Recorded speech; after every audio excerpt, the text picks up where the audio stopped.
The snitch leaned back under the bright bulb and laughed, right at Bumpy Johnson. The detectives froze. Bumpy didn't blink, he just listened, like the room belonged to him, and something was already moving. The light above the table wasn't warm, it was surgical, a hard circle of white that made every bead of sweat look like guilt. Bumpy Johnson sat with his wrists together, steel kissing skin, not fighting it, not pleading with it. He didn't need to. His posture did the arguing for him. Quiet shoulders, chin level, eyes calm, like the cuffs were a suggestion. Across from him, the snitch had the kind of smile that only exists in rooms where men think they're safe. A thin, cheap grin. The grin of a man who'd traded his spine for paperwork. The detectives, two of them, shirt sleeves, tired faces, kept shifting in their chairs like the air was too small. One tapped a pencil. The other watched Bumpy the way people watch a stovetop they don't trust. "Let's make this easy," the pencil tapper said. "Names, places, you know the routine." Bumpy didn't answer, not because he didn't hear, because he didn't accept the routine. Silence is a weapon when you know how to hold it. The snitch leaned back further, letting the chair creak like it was applause. He glanced at Bumpy, then at the detectives, like he was the one running the room now. And then he laughed. Not a nervous laugh. Not a scared laugh. A laugh with teeth in it. He laughed at Bumpy Johnson like the name didn't mean anything. Like Harlem was a story for children. The detectives stiffened. Even they knew laughter could be a match. Bumpy's eyes didn't change. His mouth didn't move. He didn't even sigh. He just looked at the snitch, the way a man looks at a clock when he already knows what time it is. The snitch's laugh died down into a smirk. "See," he said, voice slick, "this is what I'm talking about. He thinks he's royalty. But he bleeds like anybody else. He ain't got nothing on me in here." One detective shot a look at the other. Not fear, something close. Respect dressed up as caution. Bumpy finally spoke, and the sound was soft, controlled, almost polite. "You laughing," he said, "because you think walls are stronger than streets." The snitch's smile widened, like he'd been hoping for that. "Walls are real," he said. "Streets are just talk." Bumpy nodded once. A small movement, like he'd taken a note. Then he went quiet again. The detectives tried again. Questions. Accusations. Offers that weren't offers. Threats that weren't threats. But the room kept circling back to that laugh. A laugh is disrespect with sound on it. A laugh says, "I don't fear you." And in Harlem, fear wasn't the point. Respect was the point. The snitch kept glancing at Bumpy, looking for a crack. A flinch. Some proof that the legend was only muscle and temper. But Bumpy sat there like a stone in a river. Everything else had to move around him. Finally, the pencil tapper pushed his chair back. "We're done for now," he muttered. To the other detective, "Get him out." Hands grabbed Bumpy. The cuffs stayed. The door opened. The snitch chuckled one more time, low and satisfied, like he'd just won a private game. Bumpy paused at the doorway and turned his head just enough to look back. Not angry, not wild, just calm. His voice landed softly, almost kindly. "You're gonna wish you'd saved that laugh," he said. Then he walked out, chained and steady, like the hallway belonged to him too, and behind the door, the snitch was still smiling, because he couldn't imagine a consequence that didn't need permission. Harlem had its own clock. Not the kind you hang on a wall, the kind you feel in your bones. It didn't matter what time the police wrote on their reports. Harlem ran on whispers, glances, and the way a streetlight flickered when a certain man walked under it. Bumpy didn't have to send messages the way other men did. He didn't have to slam phones or shout orders through smoke-filled rooms. He had a different kind of reach. When Bumpy stepped into the precinct hallway, the guard watching him swore he felt the temperature change, like the building itself got nervous. Like the brick remembered who it was holding. Bumpy's face stayed unreadable. But his mind, quiet, moving, precise, was already outside those walls. That's the trick about power. Real power doesn't sprint. It strolls. A woman behind the desk watched him pass. Her eyes were sharp, curious. She didn't look at him like a criminal. She looked at him like a man who had rules. Bumpy met her gaze for half a second. Not a flirt, not a threat, A reminder, I see everything. Harlem heard about the interrogation without anyone making a call. A kid ran past a corner store and told it like a rumor. A barber paused mid-cut and repeated it like gospel. A man at a numbers table raised his eyebrows and said, "A snitch laughed in Bumpy's face." People didn't gasp. They didn't scream. They got quiet, because laughter like that wasn't just an insult to Bumpy. It was an insult to the neighborhood. Harlem's loyalty wasn't sentimental. It was practical. It was built from years of being treated like a punching bag by people who didn't live there, didn't love it, didn't understand it. Bumpy understood it. He didn't just take from Harlem. He held it. The old women on stoop didn't call him a saint. They weren't foolish. They knew the streets weren't made of clean hands. But they knew something else too. Bumpy had a line he didn't cross lightly. A man who had a line was rarer than a man with a gun. At a backroom table felt covered, cigarette-stained, someone brought up the snitch again. A young runner. Too eager. Too loud. He laughed at him, the kid said. Right there in the room. Like Bumpy was nothing. An older man stared at the cards in his hand and didn't play.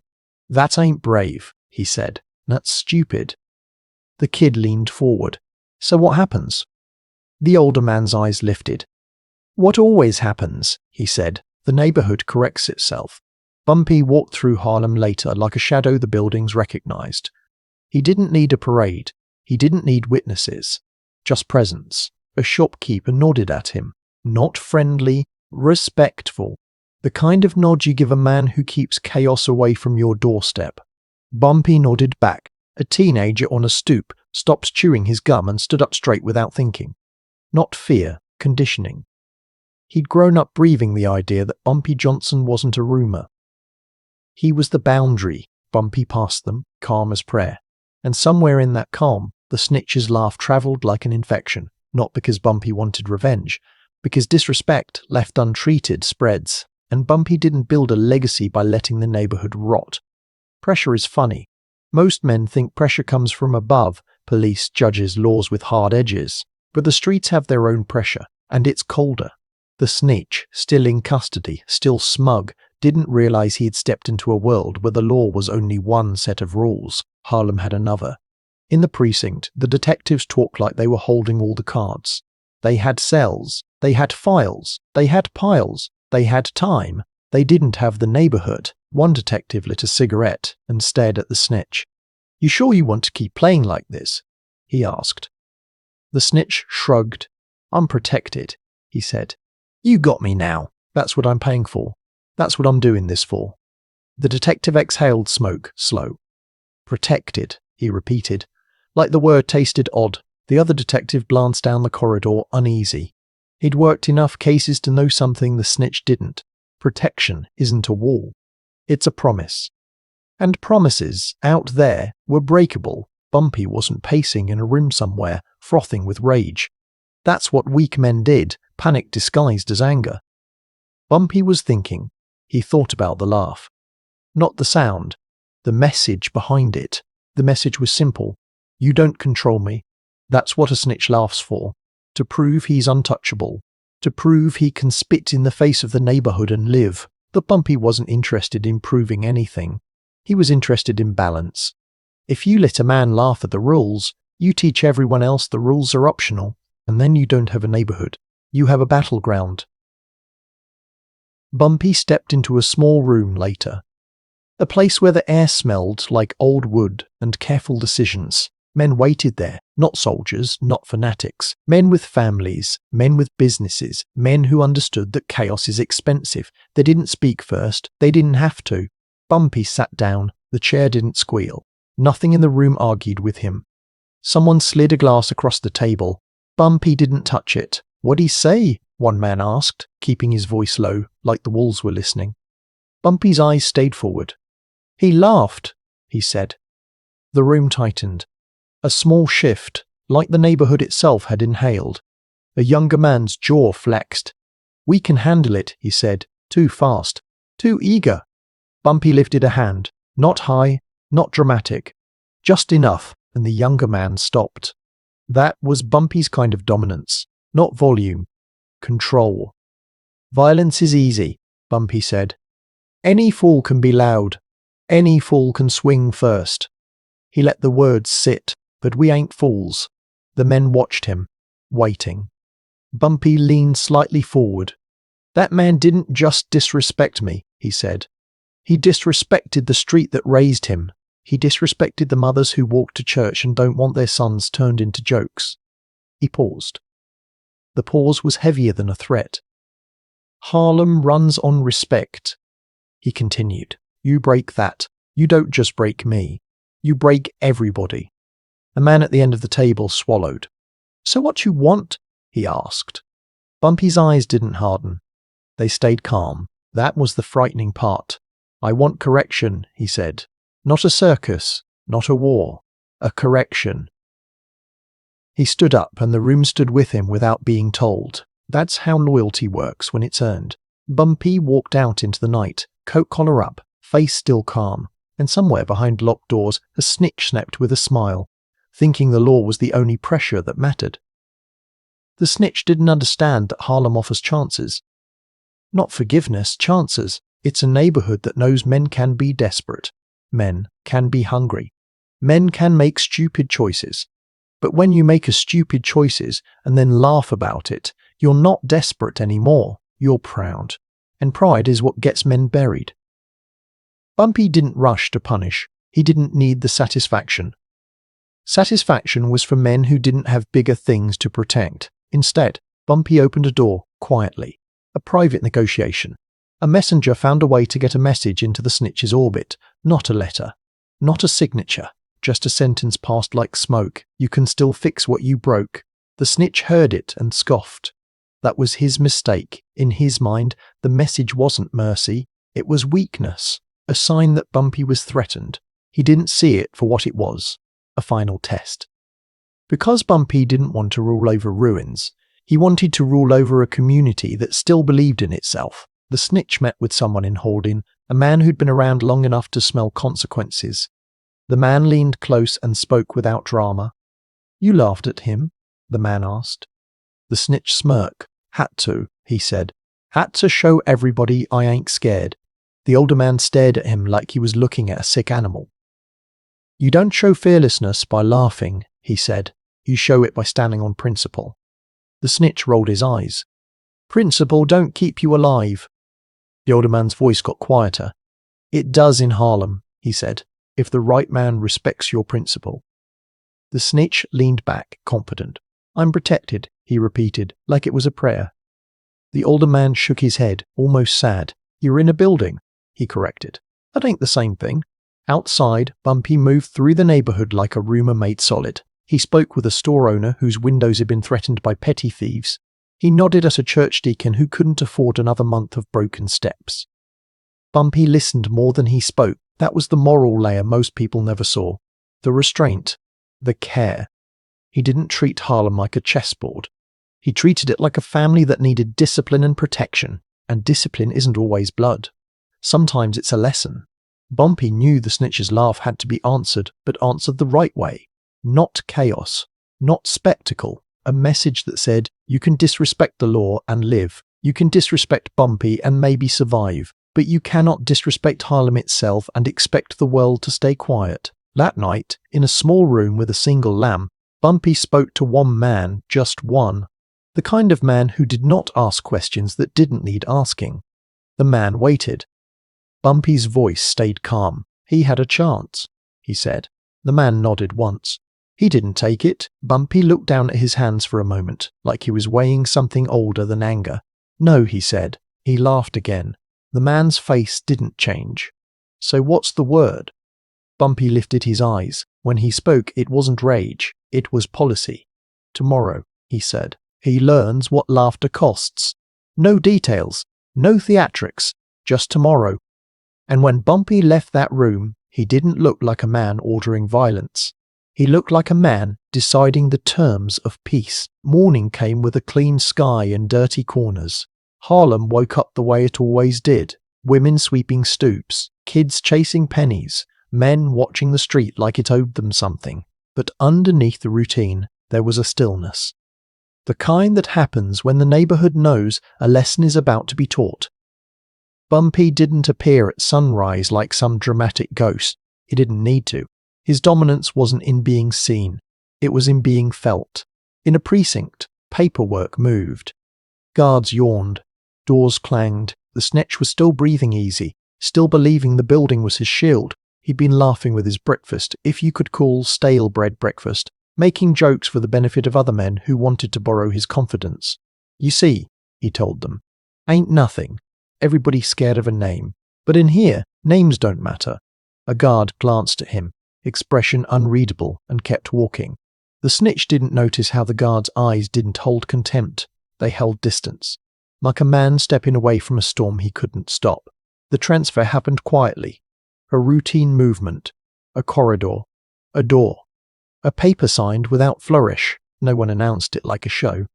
That's how real operations work. Silent, efficient, almost boring to anyone who doesn't understand the stakes. The Snitch was escorted. He kept talking, kept joking, kept treating the world like it was a stage made for him. Then something changed. Not a scream, not a scream, not a fight, just a shift in air. A man appeared at the end of a hallway. Not a policeman, not a prisoner. Someone with permission that wasn't written down. He didn't rush. He didn't grin. He just stood there like a closed door. The Snitch's mouth kept moving until it didn't. He tried to laugh again, one more time. Like laughter was armor. But this time, the sound came out wrong. Thin. Fragile. Because the Snitch finally saw something he hadn't seen in that interrogation room. Bumpy didn't need to touch him. Bumpy didn't need to shout. Bumpy only needed to decide. And the world around Bumpy, men, systems, streets, moved accordingly. The Snitch's eyes darted. "Who the hell is that?" he asked the guard. The guard didn't answer. That silence hit harder than a punch. The Snitch swallowed. His confidence began to leak out of him. Slow. "Hey," he said, voice changing. "Hey, listen. I was just talking. I was just..." He tried to bargain with words, but words are only valuable when you've treated them with respect, and he'd spent his words laughing. The corridor narrowed. The air felt colder. The Snitch's hands tightened around nothing. He tried to find Bumpy's face in the moment, some hint of anger, some proof of cruelty. But Bumpy wasn't there. That was the point. Bumpy's dominance was so calm it didn't need an audience. Later, the story that reached Harlem wasn't drenched in gore. Harlem didn't celebrate gore. Harlem wasn't stupid. The story was told in a sentence, passed like a warning. Next morning, the Snitch lost his tongue. No one described it. No one needed to. The meaning was clear. He'd used his tongue like a weapon against his own. So the street took the weapon away, not as entertainment, as correction. And somewhere, in a quiet place, Bumpy heard the report. He didn't smile. He didn't toast. He just exhaled, slow, controlled. Because this wasn't about cruelty. It was about order. A neighborhood can't survive if betrayal becomes comedy. And Bumpy Johnson didn't build his name on chaos. He built it on consequences delivered with restraint. The next day, Harlem felt different, not louder, softer, like the city had lowered its voice out of respect. Men at corner tables spoke with their eyes instead of their mouths. A barber paused before repeating a rumor, then decided not to. Mothers walked their kids a little closer to their sides. Not because they loved violence, because they understood the message behind the story. Bumpy Johnson didn't have to spill blood in the street to make a point. He didn't have to turn Harlem into a battlefield just to prove he could.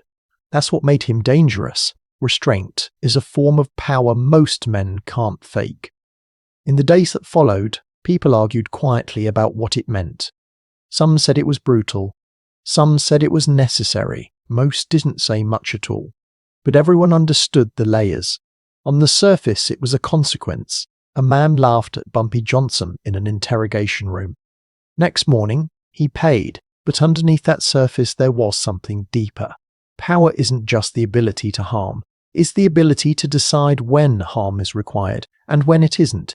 Bumpy's control wasn't about rage. It was about governance. He ran Harlem like a man who believed the neighborhood deserved stability, even if stability had sharp edges. Community loyalty isn't built on fear alone. Fear is cheap. Fear leaks. Loyalty, real loyalty, comes from the belief that someone is holding the line so you don't have to. Bumpy held that line. He made sure the worst kind of men didn't get to set the rules. He made sure disrespect didn't become fashionable. He made sure snitching didn't turn into a joke told under bright lights. And yes, there was violence in the message. But the violence wasn't constant. That was the point. He didn't flood Harlem with it. He used the possibility of it like a storm cloud. A warning that kept people from burning their own homes down. In a small club later, someone tried to test the story, telling it too loudly, adding details that sounded like a movie. A younger man laughed, like he wanted to be impressed. An older woman at the bar turned and stared him down. "Don't laugh," she said. The kid blinked. "Why not?" he asked, trying to keep his swagger. The woman's eyes didn't soften. "Because it ain't funny," she said. "That's why." He looked away, suddenly aware he'd stepped into something bigger than his ego. That was Harlem's moral layer. Not saintly, not pure, but aware. They didn't worship violence. They respected what violence was guarding, a sense of order, a sense of pride, a sense of identity in a world that tried to strip it away. Bumpy's legacy wasn't the cutthroat fantasy outsiders wanted to sell. It wasn't the myth of a monster who solved everything with brutality. His legacy was that he could sit in a room, get laughed at, and never lose himself. He could take an insult and not flinch. Not because he was numb, because he was numb. Because he was disciplined. He understood something most men never learn. If you react to disrespect like a child, you teach the world you can be controlled. So Bumpy didn't react like a child. He acted like a ruler. Calm, measured, purposeful. The snitch silence became a living warning.